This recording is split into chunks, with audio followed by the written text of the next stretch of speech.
അമ്മ കഴിക്കാടുത്തോളൂ. വാട്ട് വിരോധാഭാസം, രാവിലെ തന്നെ ചോറോ? ചോറ മോനെ, പവറ്. ഉവ്വ, പവറല്ല പയറ്. രാവിലെയും ചോറ്, ഉച്ചയ്ക്കും ചോറ്, രാത്രിയിലും ചോറ്. എങ്ങനെ സാധിക്കുന്നു? ചായയുടെ ഒപ്പം വരെ ചോറ് കിട്ടിയാൽ കഴിക്കും. എന്തോ ചോറൊരു വികാരാണ്.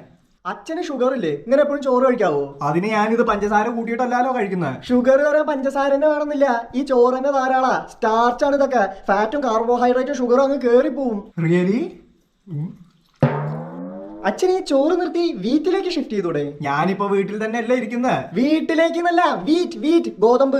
ഗോതമ്പിന്റെ പോഷക ഗുണങ്ങളൊക്കെ കേട്ട അച്ഛൻ ഞെട്ടും. എടാ, ഇന്നലെ ചാറി മഴ ജിമ്മിൽ പോയി 2 പുഷപ്പ് അടിച്ച് മസിൽ കിളിർത്തു കരുതി നീ വലിയ ഹൽക്കോകനാവല്ലേ? ഇതാണ് നിങ്ങൾ വസന്തങ്ങൾക്ക് നല്ലത് അംഗീകരിക്കാൻ പറ്റില്ല എന്ന് പറയുന്നത്. അതിനൊക്കെ പഞ്ചാബികളെ കണ്ടുപഠിക്കണം. എന്ത് ടർബൺ കെട്ടണോ? അതല്ല, അവര് 3 നേരം ഗോതമ്പാ. അവരുടെ കയ്യൊക്കെ കാണാം, ദാണ്ട് ഒരു തുടയുടെ വണ്ണ. ഇത്രയും വലിയ തുട ഞാൻ ആനയ്ക്ക് മാത്രമേ കണ്ടിട്ടുള്ളൂ. ഞാൻ അവരുടെ ആരോഗ്യത്തെ കുറിച്ചാണ് പരാമർശിക്കുന്നത്. ഇവൻ കുറെ നേരമായല്ലോ ഇത്രയും കാലം ഒരു മയല്ലാതെ ഉരുള വെട്ടി വിഴിഞ്ഞിട്ട് ഇപ്പൊ അവൻ ചോറിനെ ഏറിക്കയറ്റി ഗോതമ്പിനെ വാഴ്ത്തപ്പെട്ടവനാക്കാൻ നോക്കുക. അത് ഗോതമ്പിന്റെ ഗുണങ്ങളെ കുറിച്ച് അറിയാത്തോണ്ടായിരുന്നില്ലേ? ഇന്നലെ ട്രെയിനർ മാഷ് പറഞ്ഞപ്പോഴല്ലേ ഞാനത് റിയലൈസ് ചെയ്തേ. ഇനി 3 നേരം ഗോതമ്പ് only. Say no to Chor. Stay healthy and health is wealth. മോനെ, ഗോതമ്പ് ദോശ എടുക്കട്ടെ?